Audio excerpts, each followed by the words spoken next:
Well, Amber, my background is originally I'm a geek, a pure math computer scientist, and I actually have the experience of having done my first software startup where I went to the States in 1980 because there were no startups here, which made me entrepreneurial. And I came back to Canada and founded one of the first generation of software companies in Canada. Uh, MKS grew it to 50 million US, 400 employees.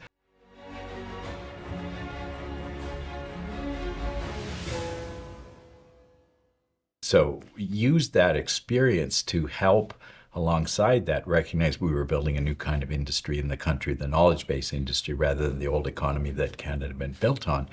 So when I exited that, feeling that other people could grow it, and it was a big exit for sure, for the last 20 plus years, I've been working on early stage investment. Initially, I was working in Canada and in Europe looking at investments alongside venture capitalists.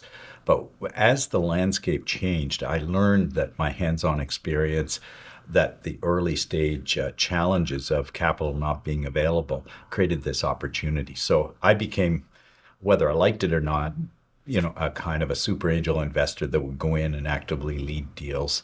But actually, it's 15 years ago, I was involved in co-founding one of what is now the most successful angel groups in Canada, GTAN.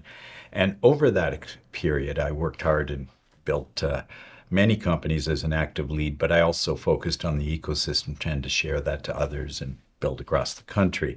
And more recently, I've been involved in helping to build early stage angel stage funds, Cognition Fund for Threshold Technologies, and Archangel and Adrenaline Fund to help fill lots of investment rounds and bring more people into angel investing. So my feeling with that is it allows me to do 5, 10 times as much as I was doing as an individual angel and lead and still be kind of hyperactive, which is my way of doing it. So that brings me to today. When you look at the opportunities that exist right now for angel investors in Canada, what are two or three of those big opportunities? Well, I could look at opportunities, one through a time lens and one through, say, a sectoral lens. So from a time lens, the opportunity is really great right now. It reminds me of 2010, 2011, which was the vintage of some of the best angel investment companies coming out of the credit crunch. In my region, companies like MyoVision and Top Hat, or what became Fixed Software, they struggled to raise money, kind of like now, and yet all of them built valuations over 250 million, even billion and beyond. And what's interesting about it is that right now is like that. I think we're like 2010 coming out of the credit crunch right now as we've come out of the macroeconomic challenge and chaos that came out of the pandemic. So as we move to a market that's going to open up more and more, it's a great time to be getting in. So I kind of think it's 2010 all over again. And so it's a really great time to choose investments. In terms of sectorals, I'm a big believer in multi-sector approaches, which are harder. You need more skill sets. Hence, it makes angel groups and angel funds helpful because they bring experience together. But 10 years ago, everything was primarily software SaaS type of investments. There's still a lot of that, but now there's a lot of biomedical, like diagnostics and advice devices, a lot more climate tech, advanced materials. The swath is much, much greater. So, and people all talk about AI and generative AI and large language models. My belief with them is that almost every business needs to be using them. If someone sells you, I have an AI business, probably run away. But if someone says, I've got one of the best, smartest people taking AI to add to already a good solution to a problem, then get interested. And if you don't understand it, find another angel or to help you work through that. When you look at the role that NACO can play, how do you see that role in the future?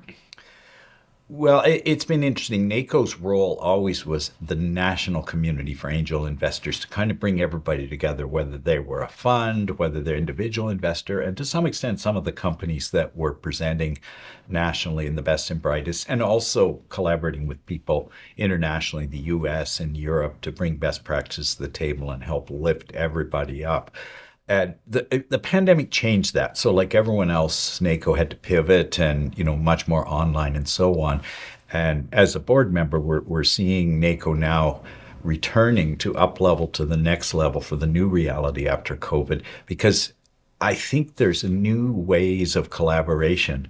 The angel groups with the angel funds need to collaborate, and not just the groups, but the group members, the limited partnerships in the fund, all need a national platform where they can work together. We're increasingly seeing that here in Ontario, we'll do a deal with Quebec or with Alberta, BC, and trying to start doing more with the East. So that nationwide bringing of skills and capital together is one of the big roles of NACO. And there's no other platform or organization that is that place for us all to think, how can we take Canada forward through early stage investing?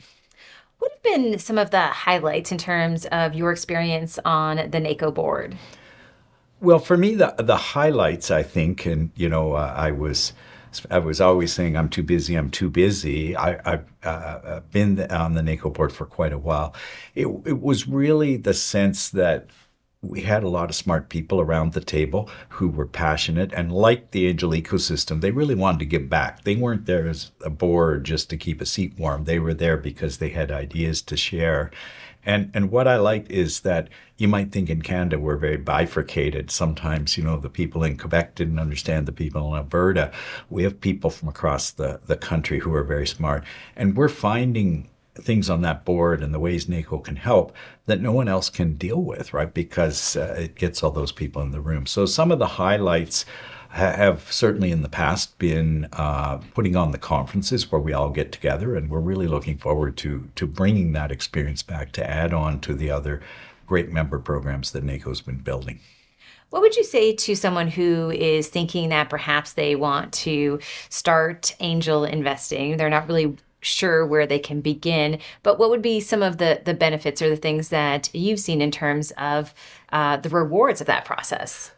Well, in terms of how to start, I mean, I can say it's rewarding, but how do you start? That's a really, really great question. I found myself personally starting that I spend a lot of time sitting down with people that just want to know more and kind of walk them through my experience. I like to connect them to the opportunities of a local angel group where they can actually meet and collaborate with other members having the shared experience. Sometimes they're saying, well, I'm too busy, whatever. They want to work through an angel fund, but then there usually are meetups and programs where they've got shared experience. And to be honest, I see a lot of mix and match. So that onboarding process often means going to the angel group, meeting other people, seeing some companies, and then what I think a lot of people don't realize is when they're in that angel group, they are a member of NACO. And so, for example, if NACO's trying to deliver an education program or something, I don't actually suggest that angels say, go to an education program and say, become an angel. I suggest they get a little bit of experience and then say, now how can I sharpen my skills and move up? How can I meet other best league people across the country? And maybe I'm particularly interested in some kind of medical diagnostics where there's real expertise in this one area. NACO can really help with that. It's a call to action for us as leaders to say, who are we spending our time with? Who are we investing our money with? And why?